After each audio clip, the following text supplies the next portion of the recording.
Welcome to the We Are VIP podcast. Each week, your host, Casey Hasten, Director of Recruiting at VIP, will bring you valuable insights from thought leaders, introduce you to incredible companies, and bring you tips for landing your dream job from our team of executive recruiters at VIP. And now, Casey Hasten. Welcome to the We Are VIP podcast, a podcast devoted to adding value to your career or candidate search, brought to you by VIP. I'm your host, Casey Hasten. I'm an executive recruiter, director of recruiting with VIP, and your all-around hiring guru. And it is my pleasure each week to bring you some amazing people to pour into your lives and to help you as you are looking to, find alignment with your career or just find happiness in the career that you're currently in. So today is no different. I have a fabulous guest joining me today. And so I'd like to welcome Jesse Cruz, author, speaker, and founder of Merge Worldwide. Jesse he's the author of the book, Losing Faith and Finding Hope, which this is so interesting to me. He wrote with his two daughters. His passion is enabling people to move past loss. And I know that we've all experienced loss in our life in some form or fashion, but he wants to help people find that hope and achieve their objectives. So today on the show, welcome, Jesse. Thank you for having me. Well, this is really exciting, and I'm going to put you on the spot because one of the first questions I like to ask is, how did we get connected? Well, we got connected to the wonderful world of social media. I believe Facebook was our first interaction. So it's interesting to see how people can just connect. That's the power of being on social media right there. Absolutely. And we did get connected on Facebook, but I think we got connected because of a mutual connection in Suzanne Castle. Correct. Yeah. Were you on her podcast? Me and her, we connected on Facebook as well. And we just had a nice long conversation. And she's like, I have someone that I know that you have to meet.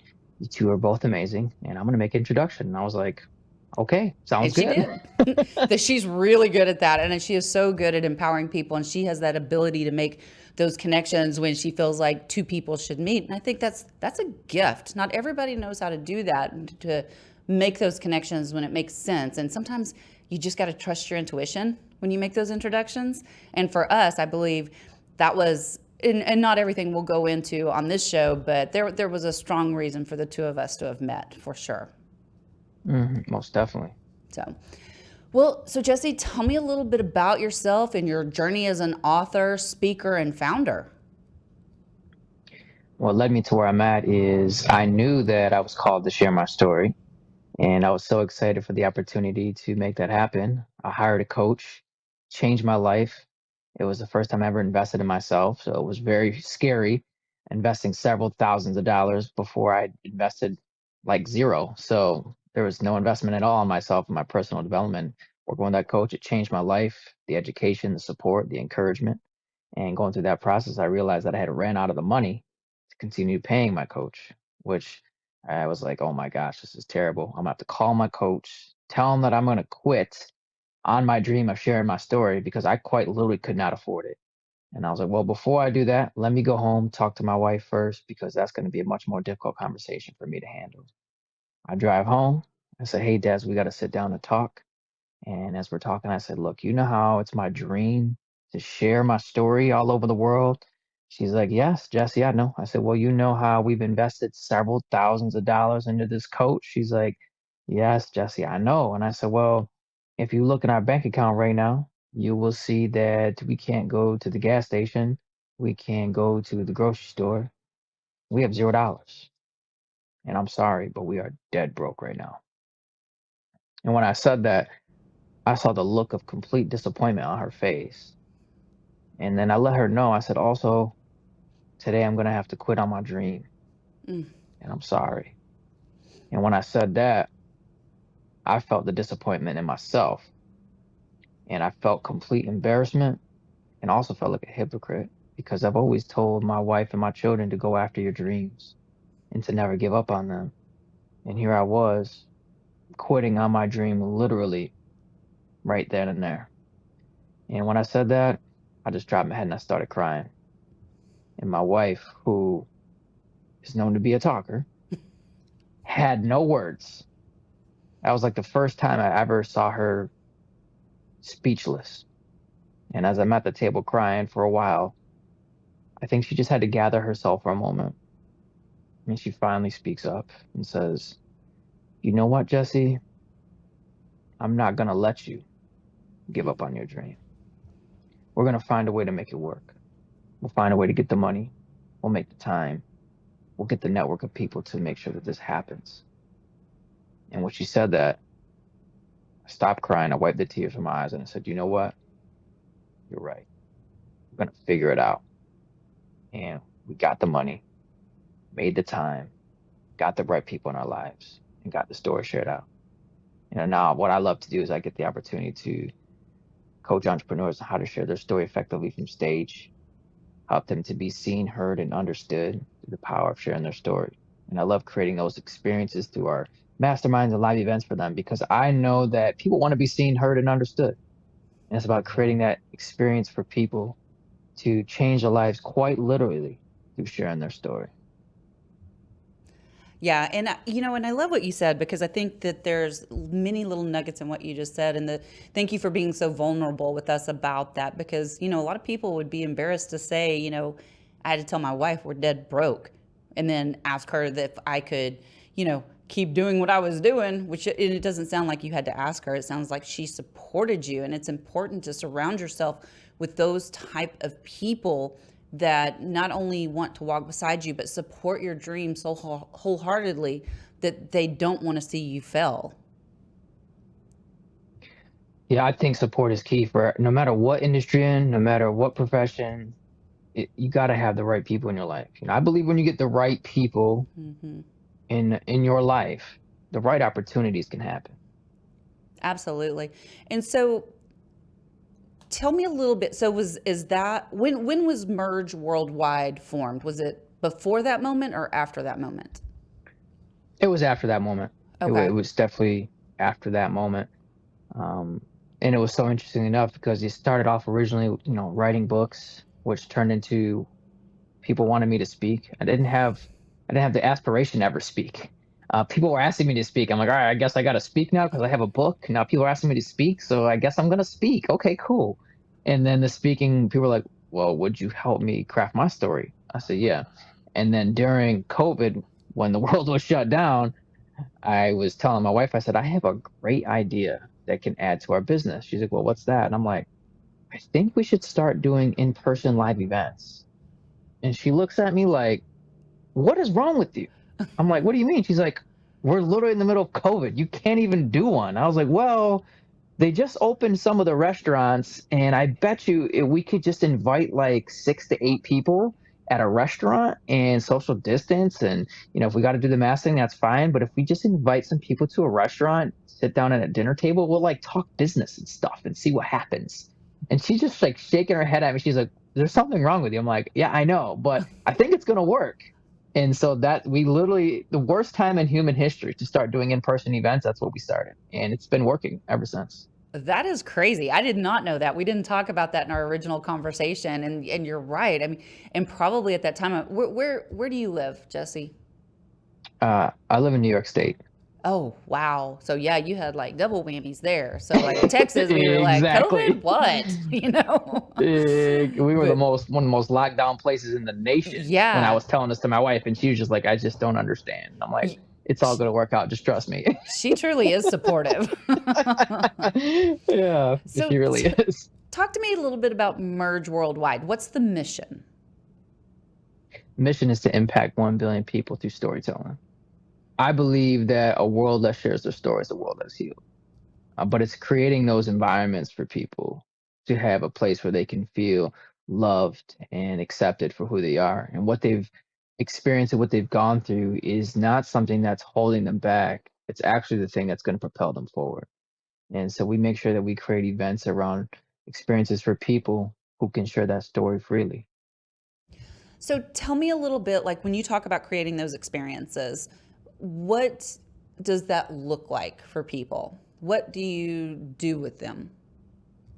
Yeah, so it's a variety of different things, but we do speaker competitions, which is we have people come together in the room and they get to take the stage multiple times.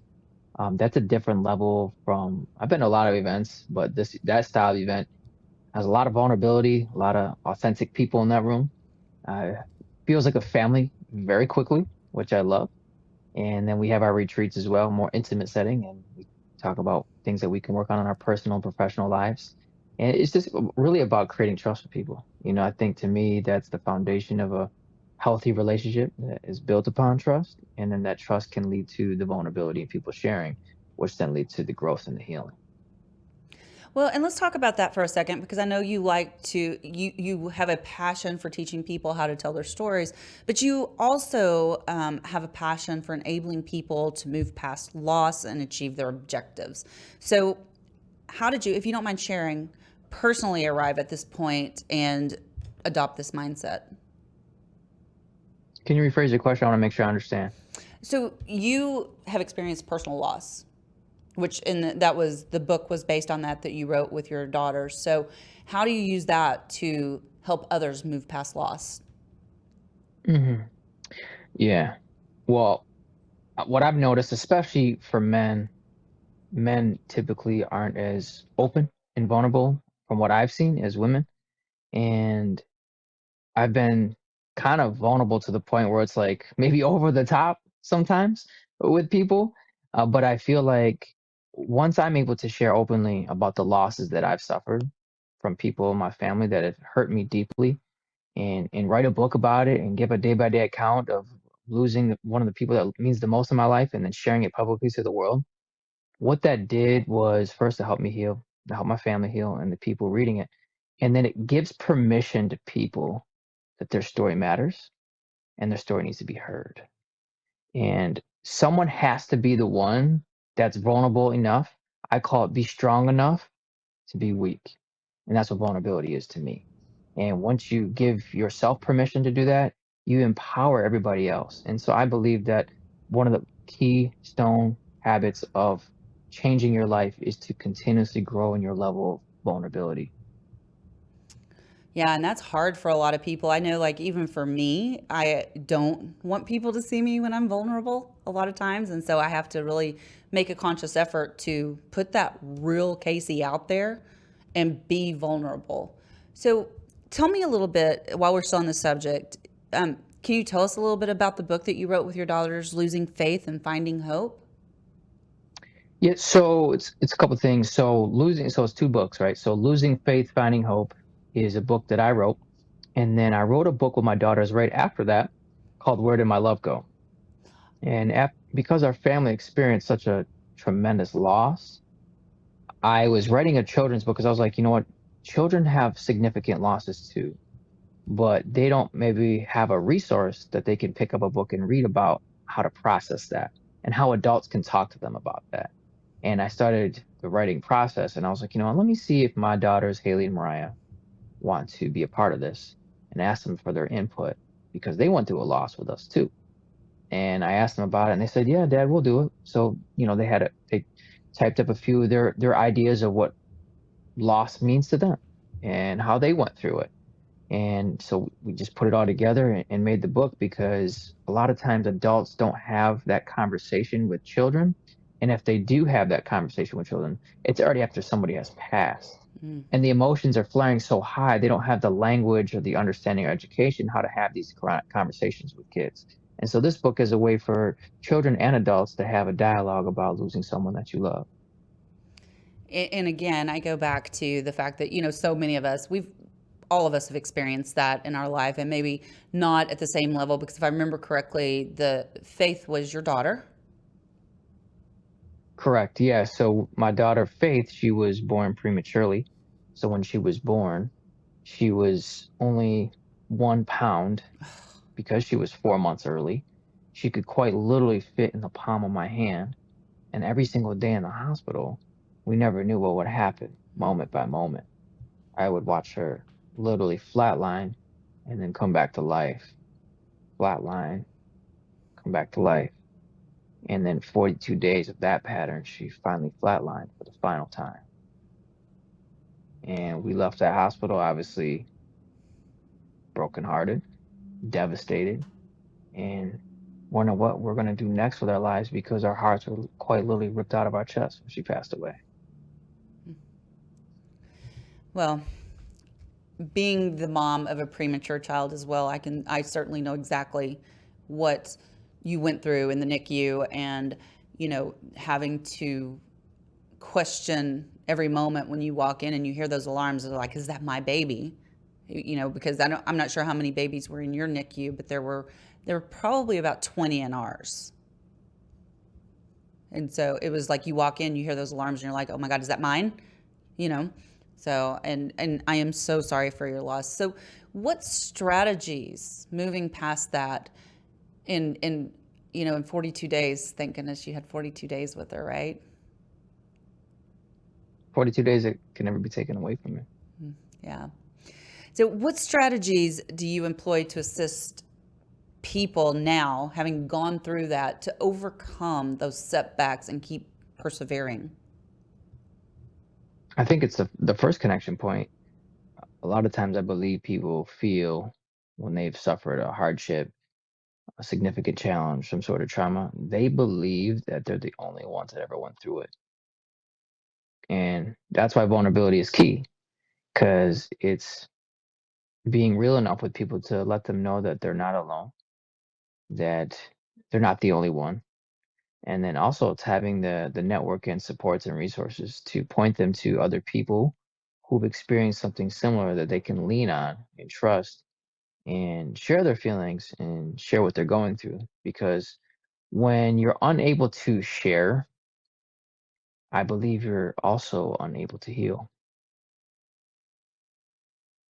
That is so true. And I know I experienced a pretty significant loss in my life as well, and it wasn't until I processed it, and I processed it through a national organization by participating and donating my time to one of their events, that I was able to start the chapter on healing by being around people who had gone through the same experience as me. And it was it's so much easier to talk about it today than it was when it first happened. But I think what you just said is just spot on for helping people. So let's move to something a little bit more light.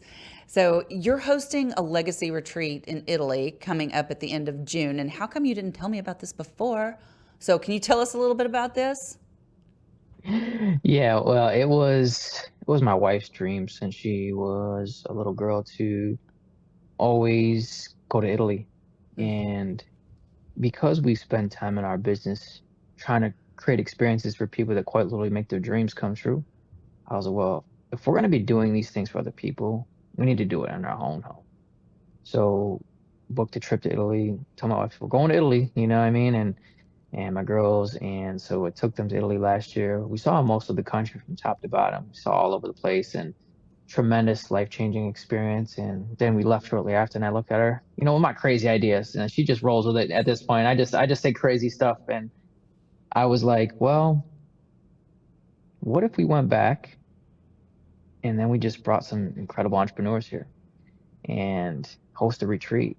And she's like, all the way internationally, all these people, what if they don't have passports? I'm like, it's gonna be fine. It's gonna work out. It's gonna be okay. And so, now we're here. And it's just end of June. We're almost here. So what can someone expect from going to this retreat? What are you going to do? Absolutely. So I focus on the three C's of this retreat. Um, the first is the importance of creating.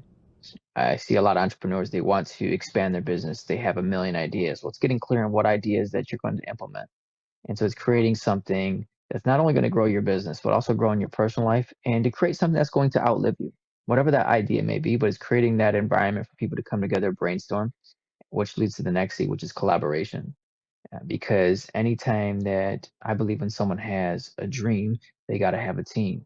And it's having like minded people who are around you, who can support you, who you can not only be challenged by, but challenge, and then also support, listen, and learn from each other. And it's having that community setting, and which is the last part, which is the connection. It's really building meaningful, forever friendships with people who not only can support you in your business, but can support you in your personal lives. Because I believe everything comes back to relationships. So it's focusing on those three key areas. And then the icing on the cake is we're on the Amalfi Coast, which is probably one of the most beautiful places on the planet, overlooking the Mediterranean Sea. Do you have at least one spot left? Three, as of right now. Okay. As of right now. I may have to chat with you. Have to go For sure. expedite my passport. I let it expire. I'm so embarrassed. Oh my gosh. I know. It's okay. There's time. When you expedite it, it's quick. So, all right. So if you could give only one piece of advice, what would it be? As far as what? Just anything in general? Just anything in general. If you only were limited to one piece of advice that you could give to someone, what would it be?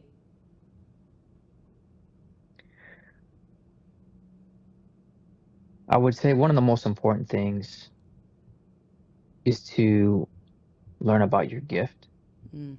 Because I think until you learn about what your gift is, you're going to be in a treasure hunt your entire life.